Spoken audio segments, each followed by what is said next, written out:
It just pisses me off. And then you're good. Take a break. Take a break. Yeah, take a breather. We can sit. Jake Paul just cried his eyes out after Mike Tyson roasted him in front of everyone at the press conference. Jake strutted in, all pumped up, ready to run his mouth about how tough he is and how he's going to crush Tyson in the ring. But then, he came face to face with the baddest man on the planet, Mike Tyson. A guy who's been dealing with loudmouths like Jake for 4 decades. You need to come tell me in my face. Whoa. Tyson's seen it all, and he knows that talking big means nothing without the skills to back it up. So when Jake started his trash talk, Tyson didn't even blink. Instead, he delivered a verbal beatdown that was so precise, so brutal, it had Jake practically in tears by the end. Tyson's words weren't just empty threats like Jake's. They were calculated, sharp, and hit Jake harder than any punch ever could. The world got an absolute treat on August 18th when Jake Paul and Mike Tyson went head-to-head in New York City. Not in the ring, but at a press conference that quickly turned into the roast of the century. The buzz was electric, with everyone eager to see how Jake, the king of internet trash talk, would fare against Tyson, a man whose fists have told more stories than Jake's mouth ever could.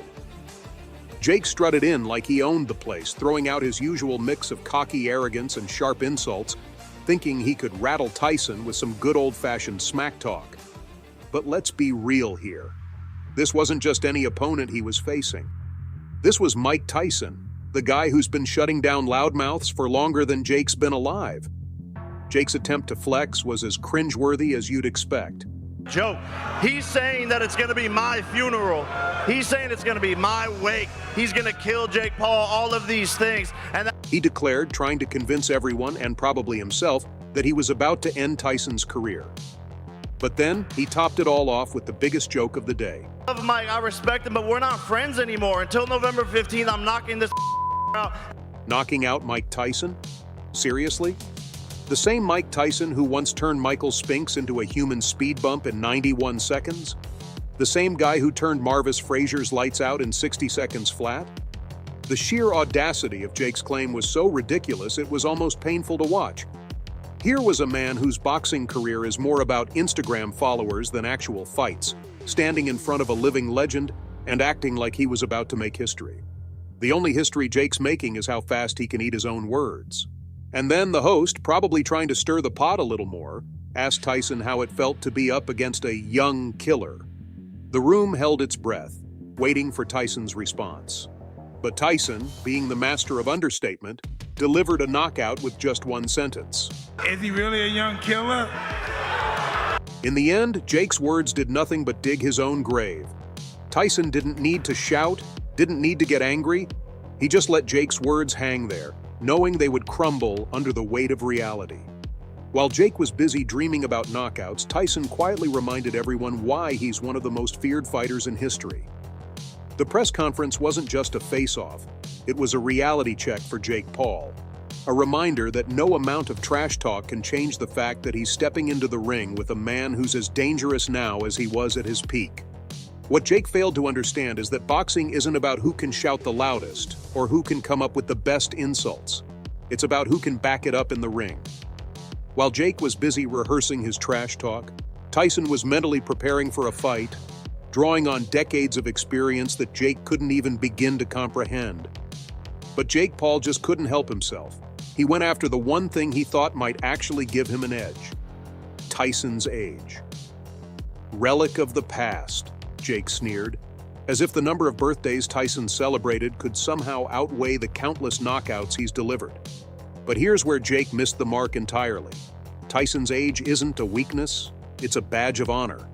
It's proof that he's survived and thrived in a sport that eats up younger fighters and spits them out broken. Mocking a man for lasting longer in the ring than most could even dream of was Jake's first, and frankly, dumbest move. But of course, he didn't stop there. Jake, clearly running out of ideas, decided to mock Tyson's health. Yeah, he went there. He took aim at something completely out of Tyson's control, making it clear just how little he understood about the man he was up against. He should have appreciated that Tyson didn't postpone their fight because he couldn't handle it. He did it because he wanted to do things the right way. At 58, Tyson could have easily said, "Forget it, I've got nothing to prove." But and canceled the whole thing. But that's not who he is. But Jake? He just didn't get it.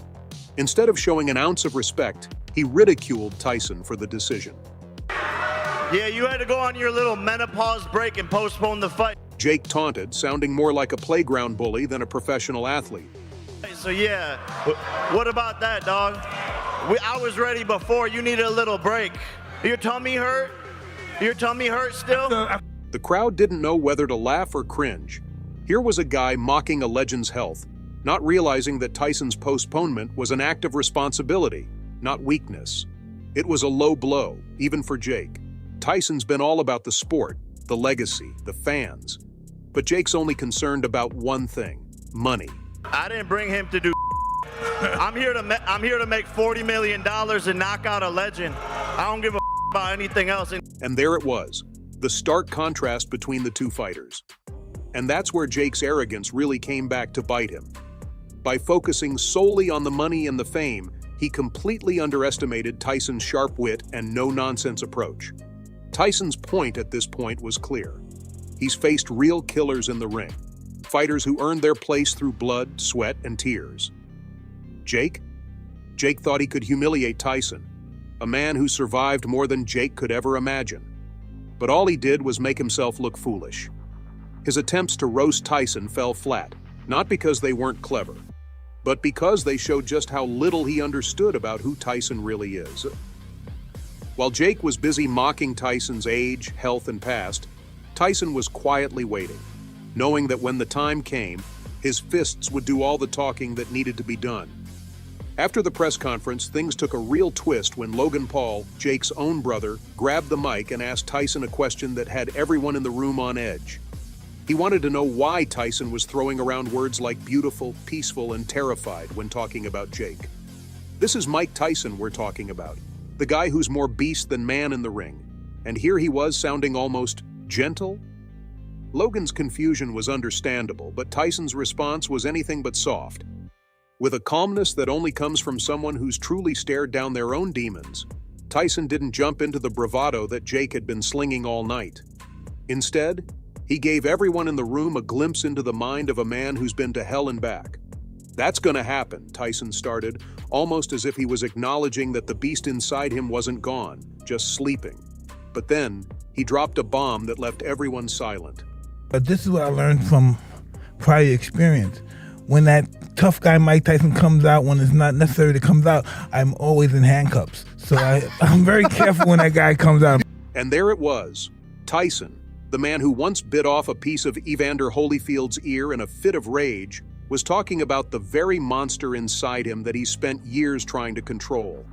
This wasn't just a fighter speaking. This was a man who knows what it's like to lose control, to let anger dictate his actions, and to pay the price for it. That tough guy Tyson mentioned? He's not just some persona for the cameras. He's real, and he's dangerous. Jake Paul is lucky, incredibly lucky, that Tyson has learned to keep that beast on a leash outside the ring. Because when that guy does come out, the results are terrifying. We're talking about a man who, at his peak, could end a fight with one punch.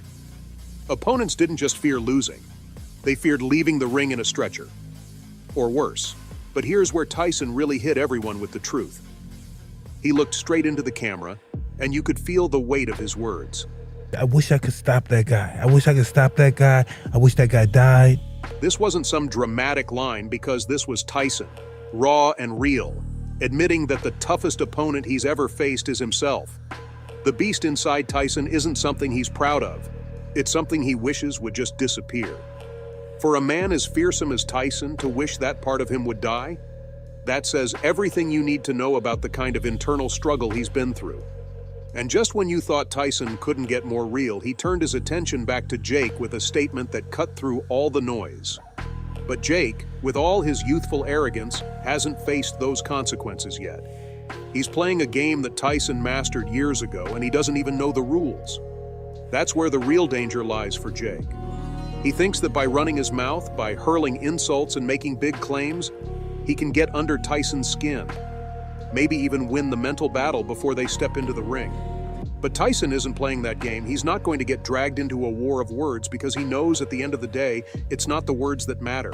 It's the fists. And Tyson's fists? They're backed by a lifetime of pain, power, and raw, untamed fury that Jake can't even begin to understand.